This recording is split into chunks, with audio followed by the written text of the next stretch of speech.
What's up, everybody? So a while back I made a video on why we should be going to these high bid auctions.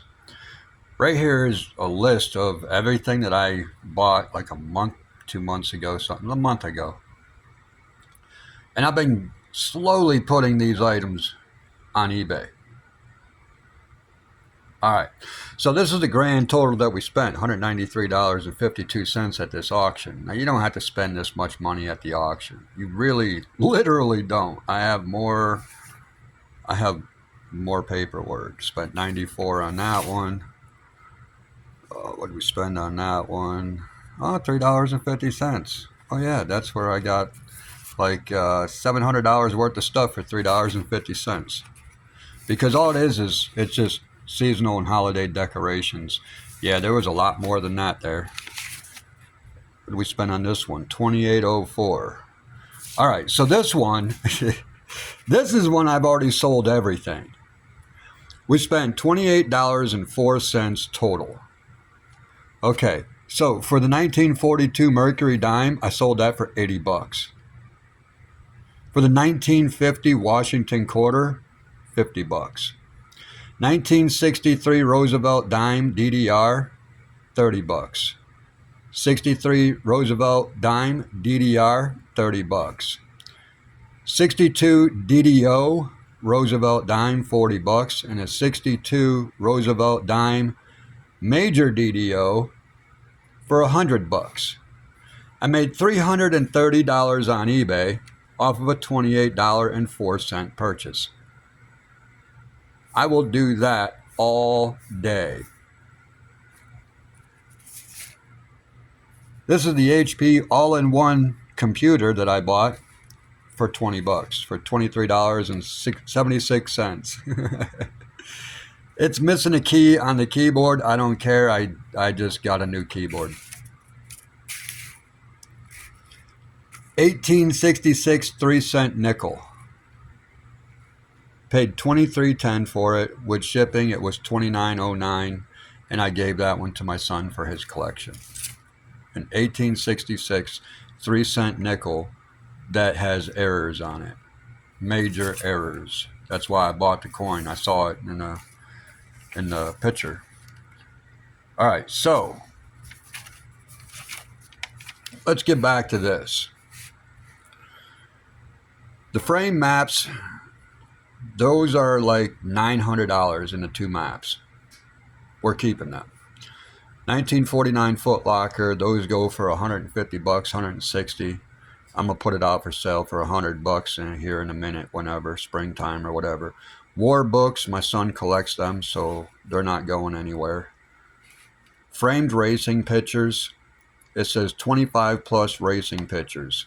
Okay, there were racing pictures that were framed. There are pictures that are autographed that are not framed.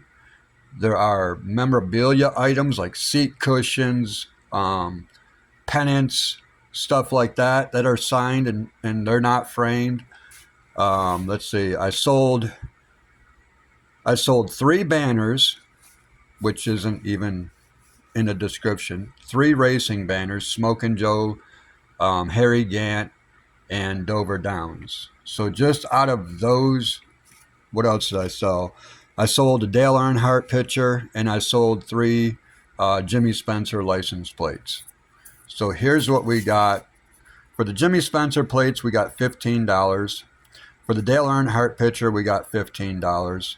For the Dover Down flag, the banner, we got $13. I let that go cheap because it was going to a first grade classroom down in South Carolina.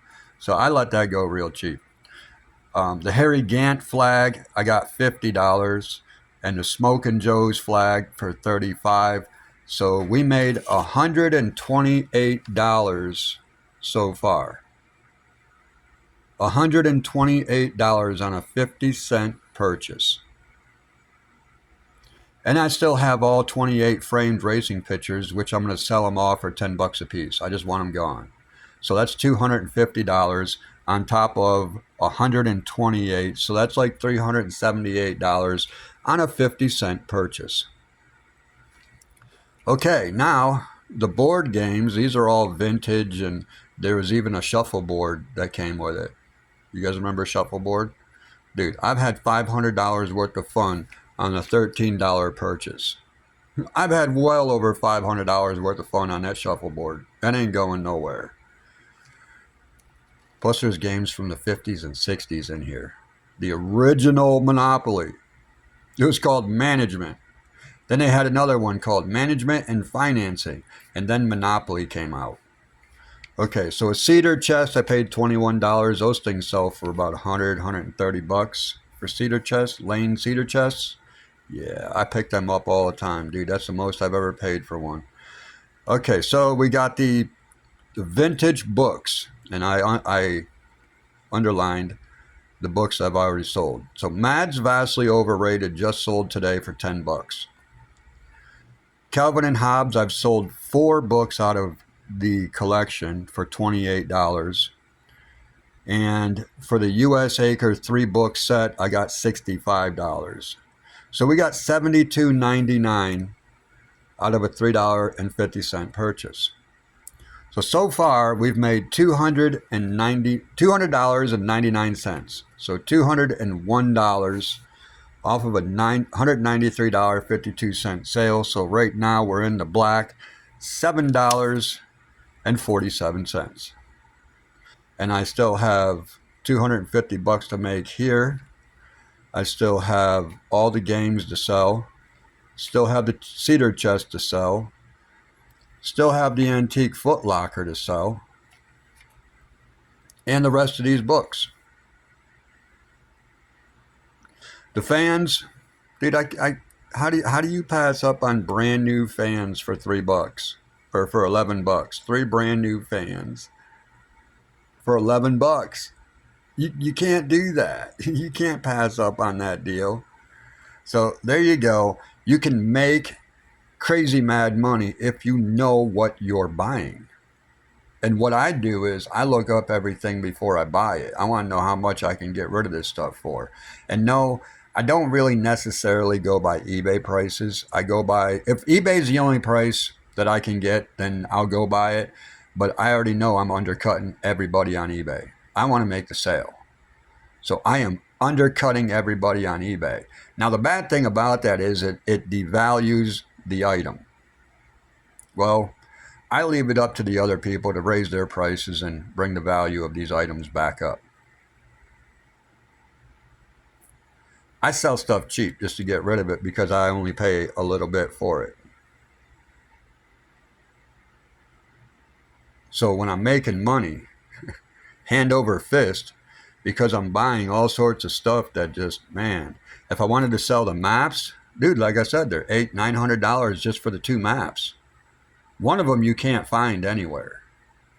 Nowhere. We have searched the internet high and low. You cannot find it. The other map, now that's the Battle of Chattanooga and Wauhatchie. Now the French map of the U.S., that's for sale for $380 in a black and white printed version. We have the full colored version. So again, $800-900 just in maps. Then we got another $100 in a Foot Locker. The books aren't going anywhere. $250 left in the racing pictures. Board games, I'll probably let them go out for like $5 a piece, if that. I'll probably group them up. They're not in the best condition, but if you need pieces and stuff like that for the older board games, if you have a really good board game, you're missing pieces or money or whatever it is, that's what those are going to go out for. The rest of these books, they're all going to go out. So I probably got another $400, $500 just in what's left, on top of the $200 I've already made. So I'll make about $700-800, and I'm keeping half the stuff.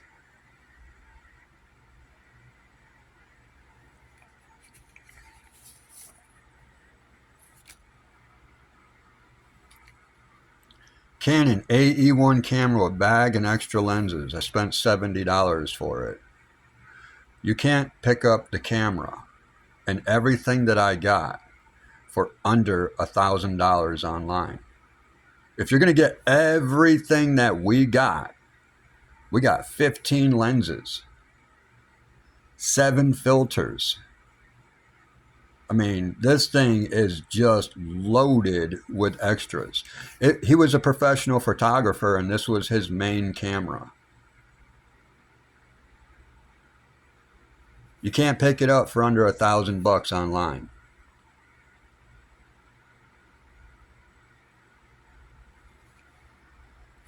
You gotta know what you're looking at, guys. The money is here. You can make money, easy money. And again, you don't have to spend $193.52. I bought two 1853 balloon back chairs, original, excellent condition. Paid $6 for both of them. I sold one of them. They were retailed for $1,800 a piece. Sold one for $500, and I kept the other one. Paid $6, and I sold one for $500. My wife has the other one. She wanted to keep one, so we gave the people a good deal on it. $1,800 chair for $500, and they're using it for the same thing my wife is using it for her vanity. She has an antique vanity, and so does this couple. They bought it for their daughter, 13, 14-year-old daughter.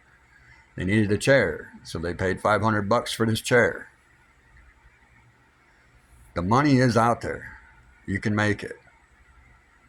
Don't say that you can't, and quit listening to people that say you can't, and quit listening to people that get on and say, oh, you're not going to get all this and that, and what? Oh, just because it goes for $200 doesn't mean you're going to get it. And, yeah, well, yeah, of course, dude, whatever. I bought a Johann Havlin plate set. Plates, cups, saucers, a clock, everything. Dude, there was like 75-piece collectible Johann Havlin, Bavarian, Germany set. I paid $1.50 for the set. 3 days later, 4 days later, I sold it for $200 cash. Get it out of here. All 75 pieces. Get it gone. I don't care what they go for. And that dude was like, oh man, I'm gonna make so much money on this. And I'm like, yeah, after you piece them out and stick them on eBay and sit on eBay for a while. He's like, yeah, that's what they're gonna do. That's why I can only pay $200. I'm like, dude, I only paid $1.50. I paid $1.50 for it and sold it 3-4 days later for $200 cash. Get them out of here. I'm not the one that sits on eBay and tries to piece these things out and sell them or whatever, dude. I'll give somebody a smoking deal on the whole set. I just want it gone. Paid $1.50 for it, sold it for $200. Made $198.50 profit in just a couple of days.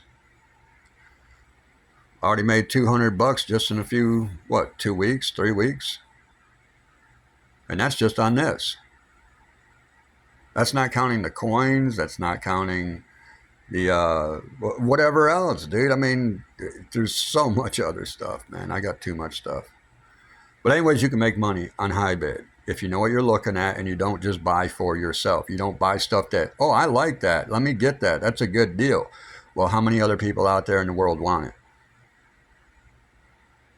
That's the main thing I go by. I don't care, because this book, U.S. Acres, the one book in the U.S. Acres goes for $200. It's the blue one. It's the second book.